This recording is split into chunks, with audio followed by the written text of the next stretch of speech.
From Illinois Soul, I'm Kennedy Vincent. Welcome to Dialogue, our weekly conversation about Black communities in central Illinois. The University of Illinois Urbana Champaign is a force in Champaign County, driving more than $1 billion for the local economy. But Black businesses are a small part of that. It's part of the job of Sean Garrick, the Vice Chancellor for Diversity, Equity, and Inclusion at the University of Illinois Urbana-Champaign, to connect more Black and minority-owned businesses with the U of I. In late April, Garrick talked with our news director, Reginald Hardwick, about how the university is trying to connect better with Black communities.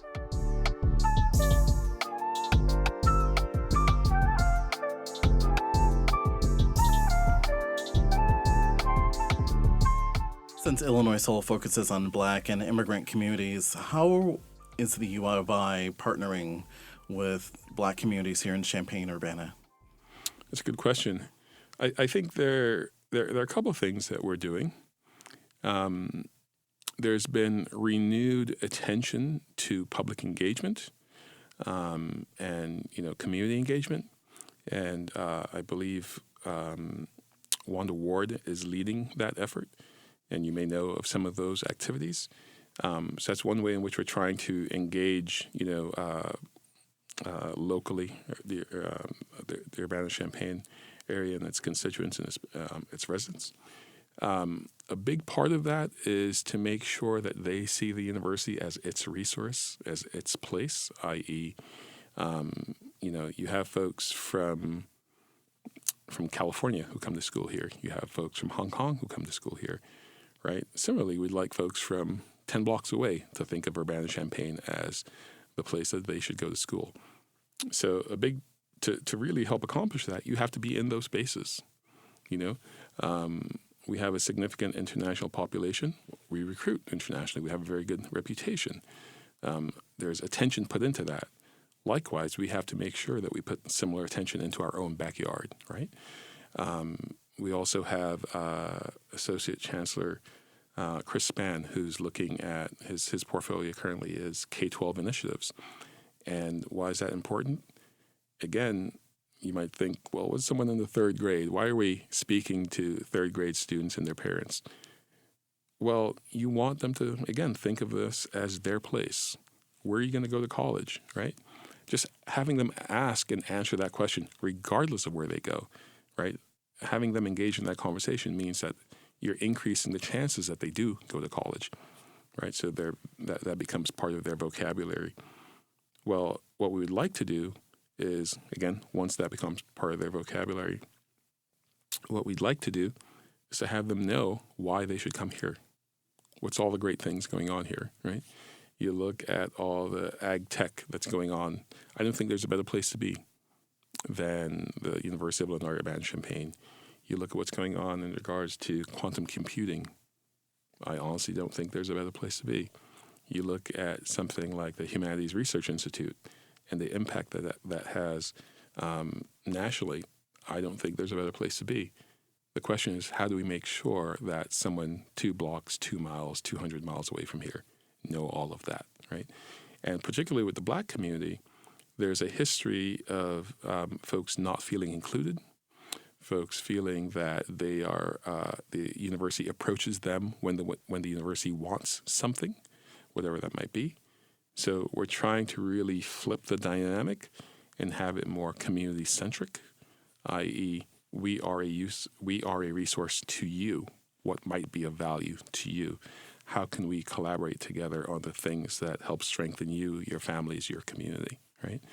And part of one thing we've been doing in that space for going on 4 years now is the Chancellor's Research Program, where I believe we've partnered with at least 15 different community organizations, where we bring together community-minded folks, faculty and staff from campus.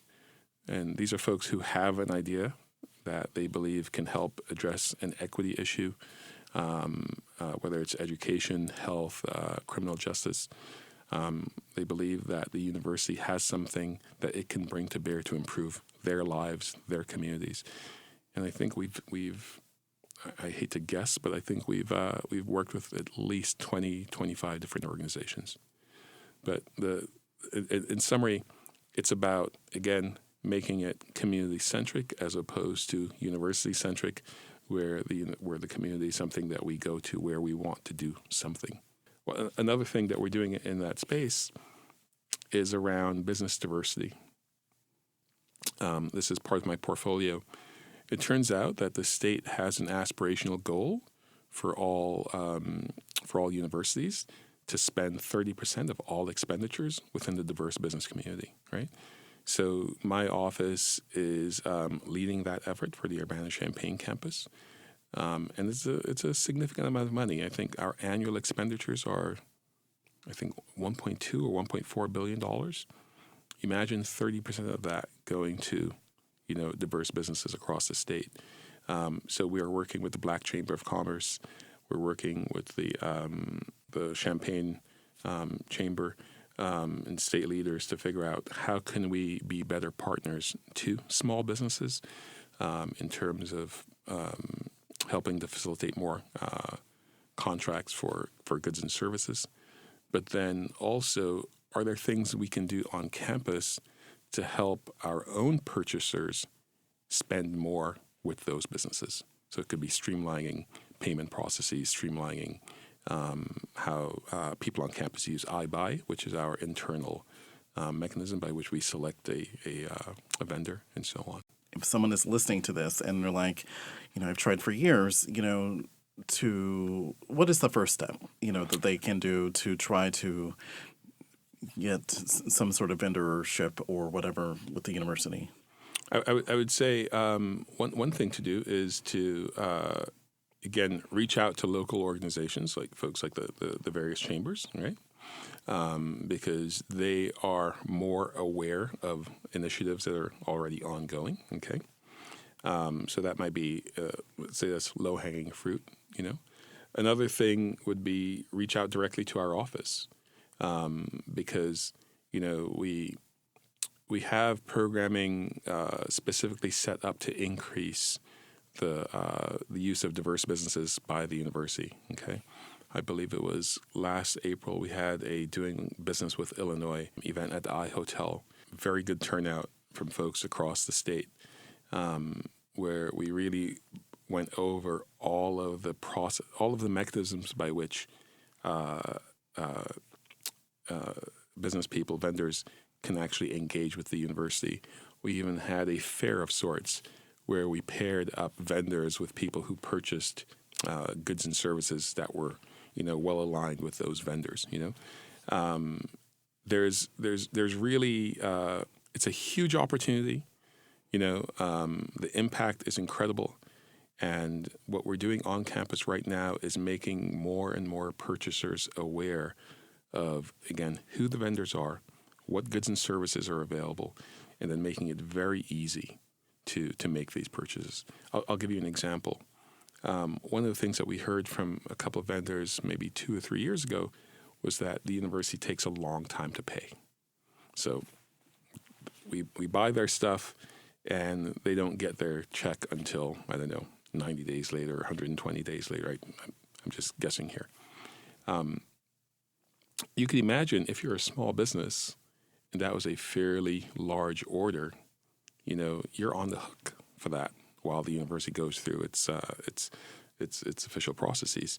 One of the things that we're looking at is, are there ways, if the dollar amount is underneath a certain value, to really expedite the payment, right? Such that, because, all of these rules are in place to make sure we comply with state law and regulations and so on. But there may be circumstances in which things can be accelerated such that the local small business is not on the hook while the big university complies with all of its rules and so on. So I would say, again, reach out to either the Black Chamber or the local Chamber of Commerce, and definitely also reach out to our office, because we're trying to facilitate these connections as many as possible, as quickly as possible. Because, again, I think the state goal is 30%. 30% of $1 billion is a lot of money. A lot of money. And correct me if I'm wrong, once you become a vendor or get into the iBuy system, you can do business with a number of entities here at the U of I. It isn't just Absolutely. the one that's requiring or asking for your business. Exactly. And that's the goal, right? Because right now, even behind the scenes, something that a business person or vendor might not really see, we are doing a lot of the, let's say, the back housework to make it super easy for folks on campus to just click within iBuy, right? Because again, if you're buying Clorox wipes, right, and here's someone selling Clorox wipes, we buy a lot of Clorox wipes, on this campus. We use a lot of that. Imagine if it was simply as a matter of clicking this box versus that one. That is something that can translate into significant revenue to the business. And again, the goal isn't simply to enrich these businesses. The goal is really to deliver resources to the communities. We also had a small business program, for example, where we paired entrepreneurs together with graduate students and university faculty who can help them grow their business. You might have let's say your business is doing $600K a year. You have some ideas to grow to, let's say, $5 million a year, but you need to more fully flesh it out, right?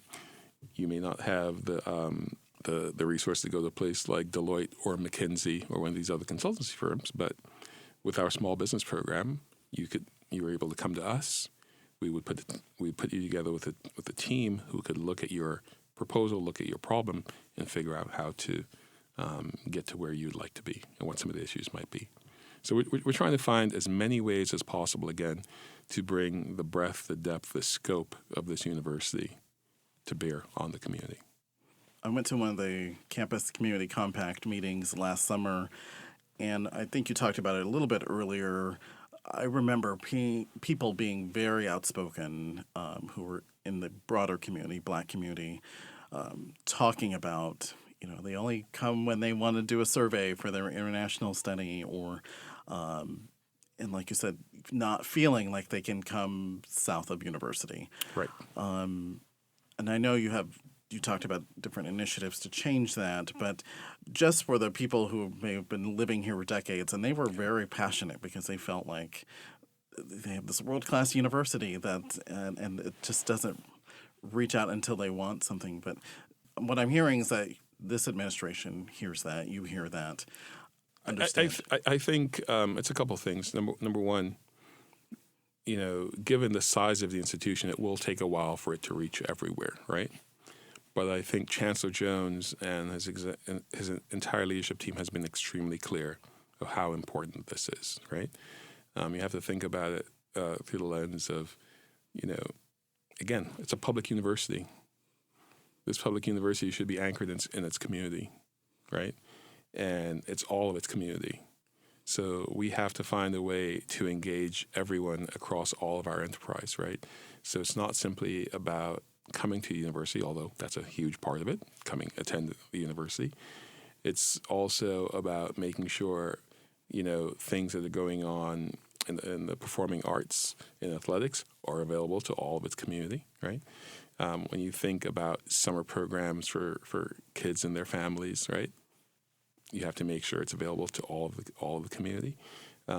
Things like the business diversity stuff and so on. Again, how do you make sure that you reach out to folks to say, we are the University of Illinois, right? This institution was created for the betterment of the state of Illinois, and you're part of all of that.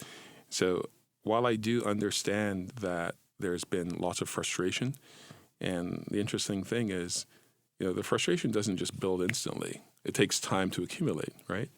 So we shouldn't be so naive to think that we can undo all of it instantly as well. To really make significant change, it will take long-term sustained effort. And Chancellor Jones and his entire leadership team is very much committed to that.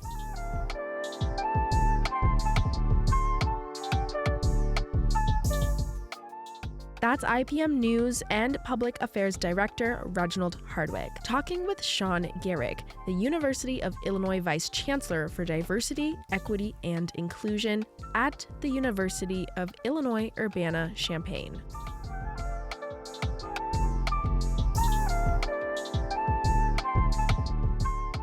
The title of DEI itself has become politicized, especially after the U.S. Supreme Court ruled that race cannot play a part in admitting students to colleges and universities. Coming up on Dialogue, Reginald Hardwick asks Garrick about his job becoming a political target. If you were to ask 10 people what DEI is, you'd probably get at least 7 different answers. You're listening to Dialogue on Illinois Soul. We'll return in a moment.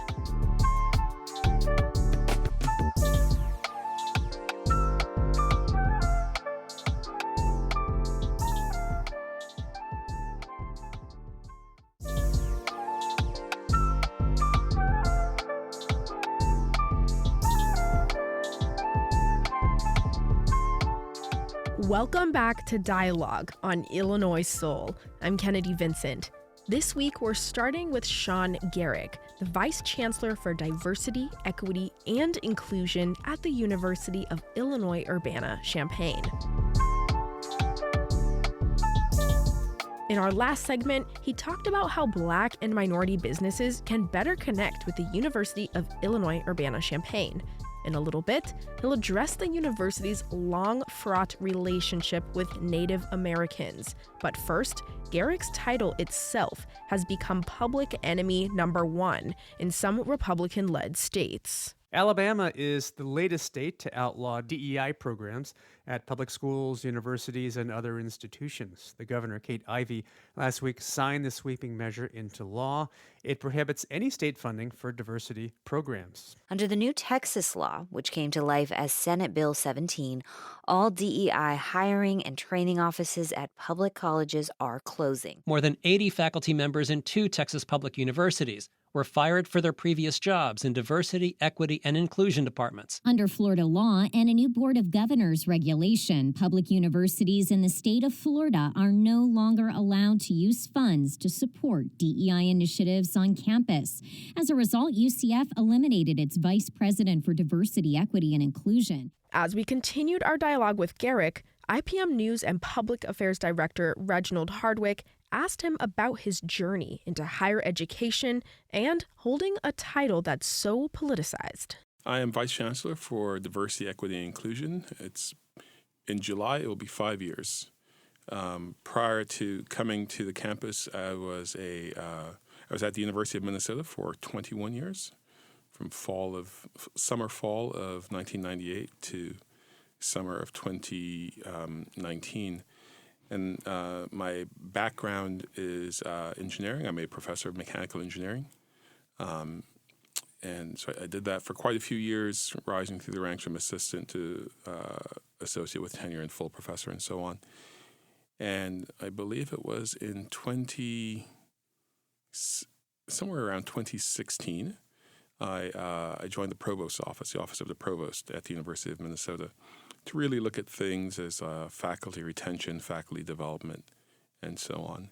And then I believe it was in fall or early spring of fall of 2018, I reached out to Chancellor Jones to invite him to speak at a conference I was organizing. And he ended up telling me about the opportunity here at Urbana Champaign, and shortly thereafter I applied. Why is this position important, especially in May of 2024? Absolutely. It's interesting. You have to think about it through a couple of lenses. One is you think about the university, you think about the richness of the university, the expertise, the impact it has, right? The opportunities it provides to its students and their families and so on. Number two, you have to think about it from the fact that it is a land-grant institution. It's the premier land-grant institution in the state, right?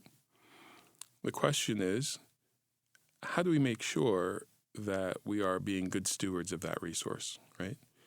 It's hard to imagine a institution like the University of Illinois Urbana Champaign being created today in our politically divided times, right?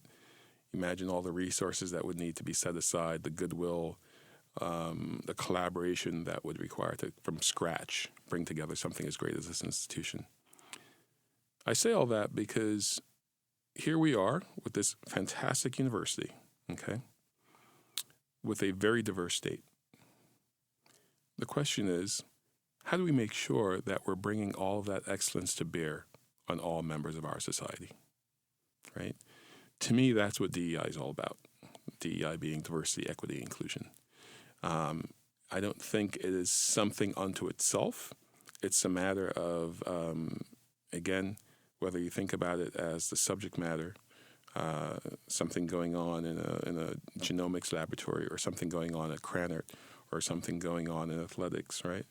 How do we make sure that we extend fully a rich, robust invitation to all to come here, to live, to work, to grow, to thrive? We're following reaction to today's Supreme Court ruling that race-conscious admissions practices at Harvard and University of North Carolina, and therefore all schools, are unconstitutional. President Biden made a statement at the White House today. Today, the court once again walked away from decades of precedent and as the dissent has made clear. The dissent states in today's decision, quote, rolls back decades of precedent and momentous progress, end of quote. I agree with that statement from the dissent. Well, former Vice President and presidential hopeful Mike Pence said he was pleased by the decision and that the admissions process is... What is your reaction to that? There are people who are actively politicizing DEI as a negative thing, and that's in your title. Right. That's a question that's probably 2 weeks worth of answering, you know. So if we think about the affirmative action thing, that's just for a second. One thing that should be clear is on our campus, as probably on many, if not all, DEI, an office like ours, is not remotely involved with things like admissions, right? Who gets into the university. And that's a domain of the court ruling, right, around admissions and practices and policies and so on. Where DEI comes close is to all that is how do we attend to the community in which we welcome our students, right? How do we make sure, for example, that our low-income students, our first-generation students, our students from rural areas, right, folks who are traditionally underrepresented on campus, how do we make sure that they have all of, let's say, the sociocultural capital that would be necessary to come to a place like this and really thrive, right? Because, again, with students from the aforementioned groups, one of the big challenges, they don't have a lot of exposure to either people in their family or folks in their local community who have been to a campus like this. So in many ways, you know, it is such a strange experience. They don't know what it's like to live in a dorm room, you know, to study, to go to class when there's no one there checking on you, right? All the sorts of things that, you know, I may have heard from my brother or sister or from an aunt or uncle or cousin who went to college. They don't have access to that, okay? So the role of our office, again, this is where it's somewhat, I don't want to say it doesn't pertain, but it's somewhat neighborly to the whole admissions thing, and that is, how do you welcome people to our campus? I think one of the things that we have to make sure we do as an industry, so to speak, as folks who do this work, is that we don't step back from doing that work of welcoming folks into our community and really helping equip them to thrive and so on. Regarding a lot of the criticism around DEI, I must admit I hate to even use the phrase DEI, and the reason why is because I sincerely believe if you were to ask 10 people what DEI is, you'd probably get at least 7 different answers. You know, so when folks ask me about what I do or what DEI is, I like to give a very, I'm going to say specific, but I like to give a definition such that we're sure that we're talking about the same thing, you know? And in the context of what I do or my role on campus, in many ways, DEI is about, again, how do we extend that invitation for all who would be here and could be here to come and thrive. But it's also about, the pluralistic nature of a place like this, right? i.e., we have a variety of folks who come to our campus as students, as faculty, staff, whether we think about it in terms of gender or racial ethnicity or religious background. We also have, in terms of ability or disability, we have a significant international population.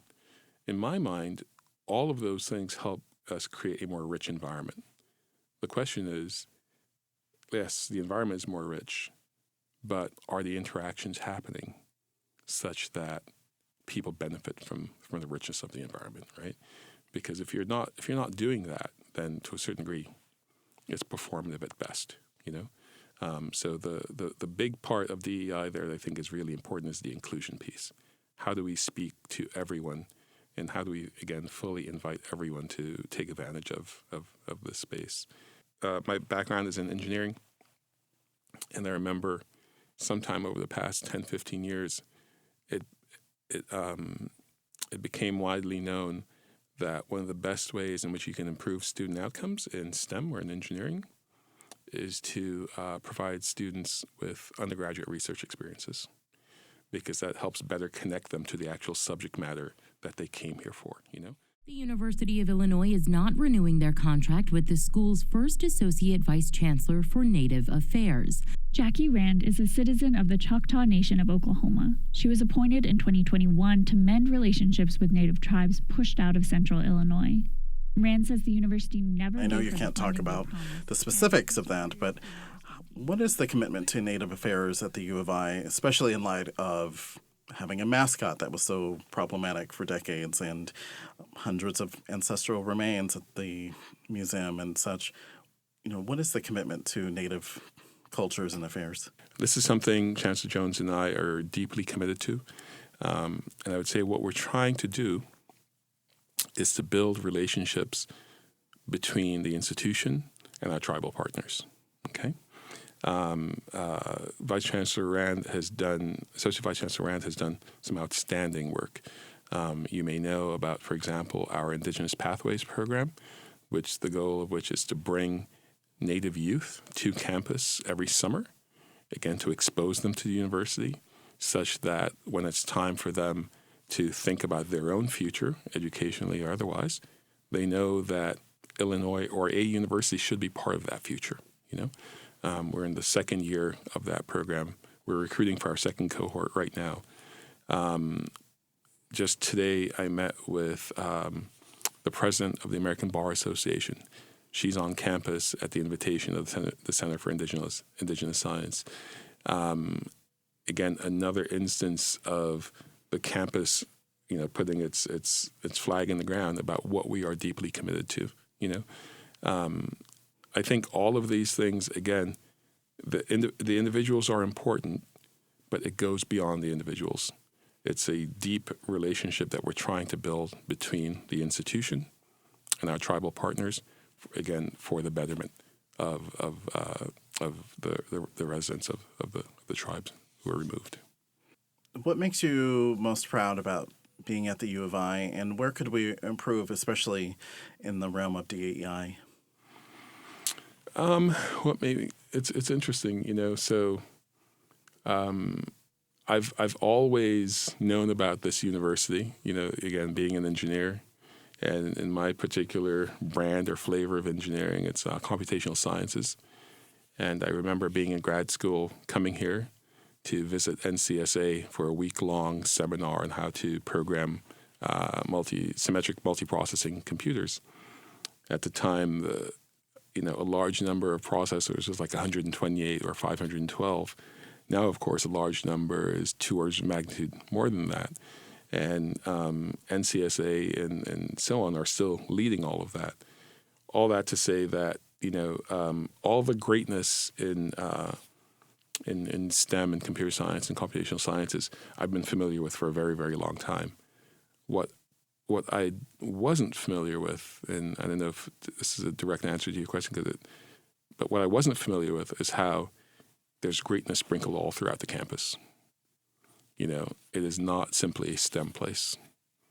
You go into any department, whether it's, psychology or the Center for Social Behavioral Sciences or, fine and applied arts, you will find excellence at an unparalleled level, and that, even 5 years into it, that continues to impress me almost every day. Just the excellence, the commitment. I think there's a huge opportunity, and this pertains to DEI, but I think it probably more pertains to our land grant mission, right? And this comes back to my mind, the whole affirmative action thing. If you remember, affirmative action was meant to address something, okay? I may be wrong, but as I see it, it wasn't a solution unto itself.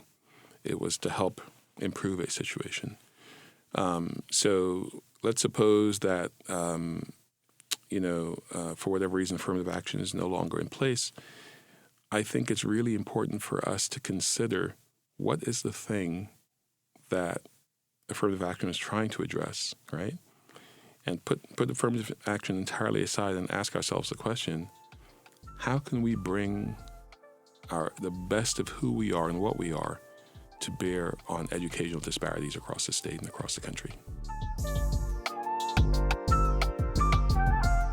That was IPM News and Public Affairs Director Reginald Hardwick talking with Sean Garrick, the University of Illinois' Vice Chancellor for Diversity, Equity, and Inclusion at the University of Illinois Urbana, Champaign. Up next, a video game about housing discrimination, where the only violence is the economics. And later, a Black Illinois woman who helps migrants face her own challenges with immigration.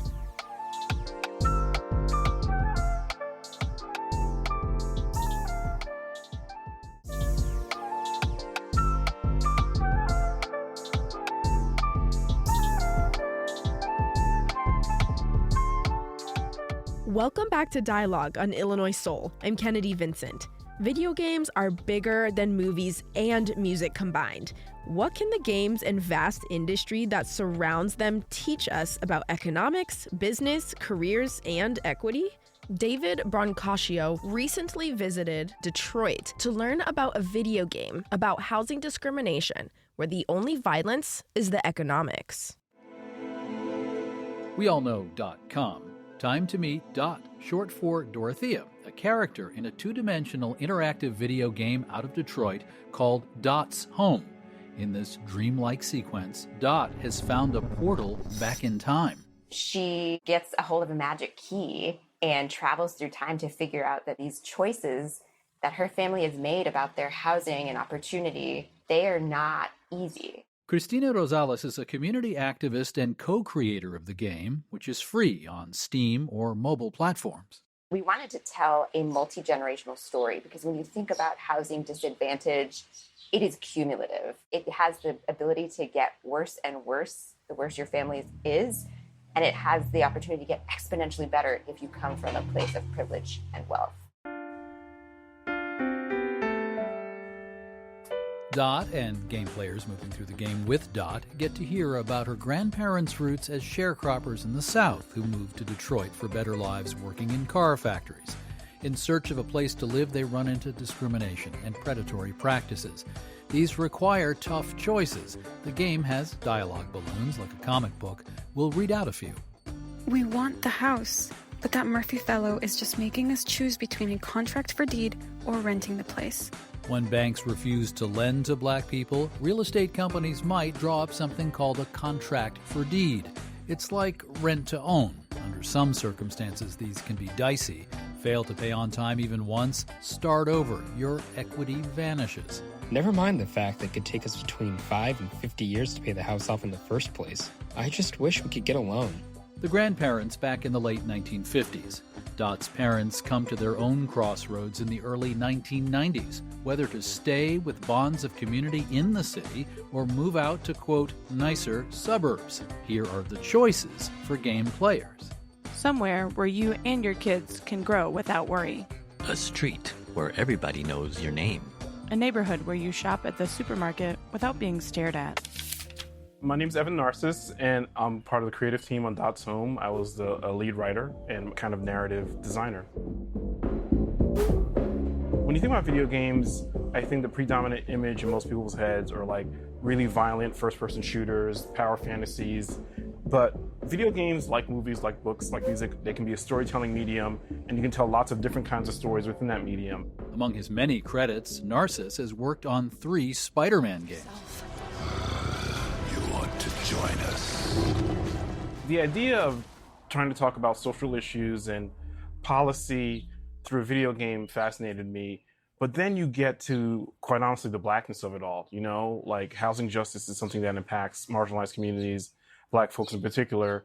I felt deeply connected to that. The game is a collaboration of multimedia storytellers and housing justice advocates called the Rise Home Stories Project. Funding is from philanthropies like the Ford Foundation. Its nonprofit social mission brings with it extra freedom. Most like commercial and mainstream entertainments, including video games, you know, they have to modulate how they present a worldview by virtue of needing to turn a profit, right? We didn't have to think about that. And this 2D game is being taken to a new 3D level. Anthony Baber was there. We had kids in the audience who were like, this is one of the best things I've ever seen in my life. And I think there's a level of importance where it comes to people of color being involved in the gaming industry or having a say in how we tell our stories. Baber is director of community and culture at Detroit Action, an advocacy group that was part of the team that turned this video game into a fully fledged stage production where that 2D on-screen character Dot becomes Dot live action 3D. That was David Brancaccio of the Marketplace Morning Report.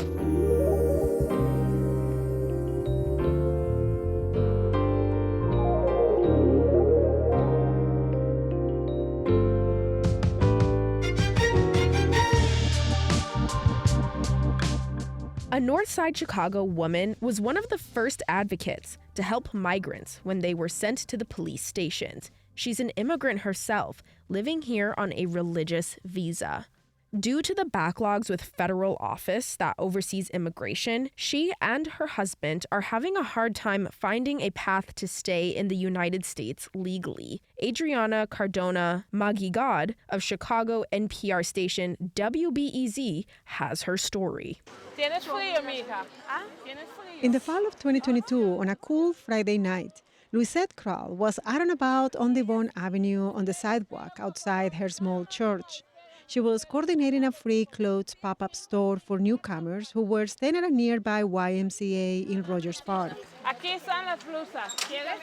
Migrants grabbed donated jeans, jackets, shoes, socks, underwear.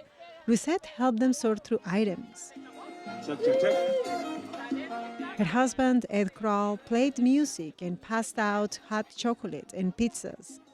That was my first introduction to Louisette. I followed her work with migrants ever since. She and her husband are both theologians from Curaçao, a Dutch Caribbean island. Louisette often jokes and quickly makes fun of her unique background. Dutch is my first language. I am the first Black Dutch that you meet, don't I? I know.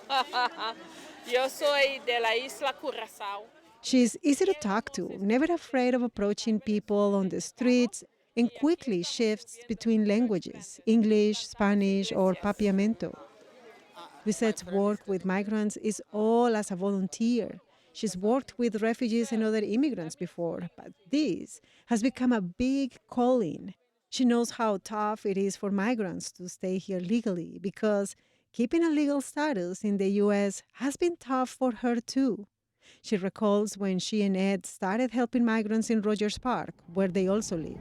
We were standing on the supermarket parking, and some young girls asked us for Bibles. And we were handing out Bibles and Coca-Cola. And they asked us for Bibles. Usually they ask just for the Coca-Cola. After that, the couple organized church dinners and hosted asylum seekers in their home. Then Louisette turned to housing. I think I have helped over 100 people finding homes. And I do it by finding neighborhoods and parking my car somewhere and walk with them the streets. We walk half a day. Last fall, a city-run shelter space was limited. Louisette partnered with the Institute of Cultural Affairs. The organization owns a high-rise in the Uptown neighborhood, where some floors now house dozens of migrant families. The families pay the Institute an affordable rental fee for their space, and they share kitchens and showers. Migrants were excited showing off their space last fall. Julieta Pino, who lives in the shared space with her husband and kids, says she arrived in Chicago like most migrants, without clothes, with nothing. Yo llegué aquí a Estados Unidos y llegué como todos inmigrantes. Yo llegué sin ropa, sin nada, y me dijeron de la iglesia, fui un día. Someone told her about Louisette's free store and the church. She went and felt welcomed. She says she's far away from her family, but now has a community. Como que es algo acogedor, que tienes como un grupo de amigos, llegas, tienes con quien But the hablar. type of support that Louisette and her husband offer may be coming to an end.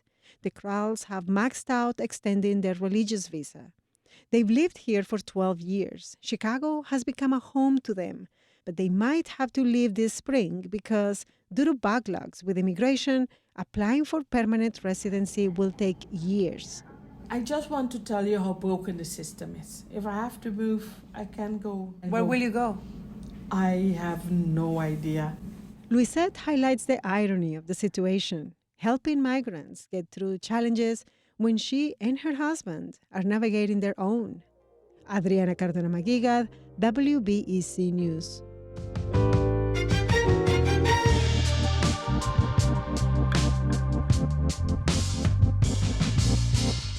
The Illinois National Guard has a rich history that dates back more than 300 years.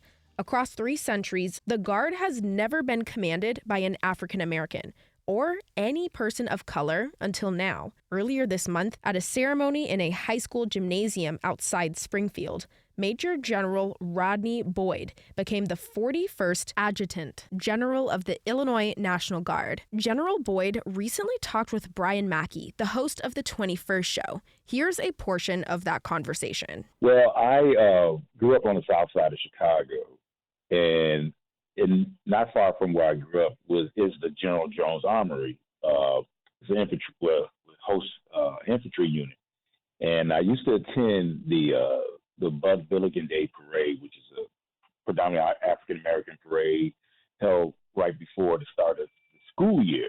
And I would always see the soldiers from that armory in their vehicles in this parade. And so that kind of inspired me to want to join the military, which I eventually joined after my freshman year of college. I joined the United States Marine Corps Reserve, where I served honorably for 6 years. And then I transferred to the Illinois National Guard. When you started in the military, did you imagine doing this work long enough to earn a second star on your shoulder? No. And if you actually average person, they would tell you that was never, you just don't dream of earning a star, period, less known a second star. No, when I joined because I wanted to serve my country in some capacity. But as the years went on, I just enjoyed serving, and I just continued serving, and I just tried to take on hard assignments along the way, and see how my career played out. And fortunately for me, it's played out very well. You know, you've served from Desert Storm through the global war on terror and everything in between and around those. What has changed about military life in your time in the service?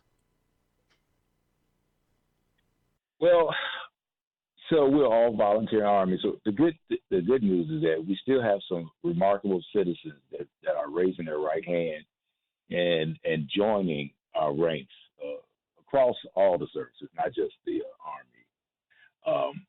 But what has changed is that we're having a tougher time getting those citizens to raise their right hand, and there's a number of reasons. Is at one point, the military, during my career, was very appealing. That was primarily during the Middle East conflict. But somewhere along the line, after the Middle East conflict ended, the interest in joining the military has declined as well. And so you're finding it harder to recruit people into the life, is what you're saying. Yeah. Yes, and it's just not the Illinois National Guard. This is across the 50 states, 3 territories, and a district, along with the active duty side. Yes, it's a little tough to bring eligible candidates into our formation. Yes. You know, much has been made of the fact that you're the first black man in your role. I wonder if you can speak to what difference does it make in the work of your everyday soldier or airman to have someone of the same racial or cultural identity as their CO? Well, first and foremost, for an individual to serve in this capacity, you have to have the credentials. And if you look at my credentials, they speak for themselves. But more importantly, it speaks to individuals that look like me that says, one day, if I take on a hard assignments as I have, and if I do the right things along the way as I have, there's actually an opportunity for me to actually serve in that capacity. They would be able to say that from this point going forward.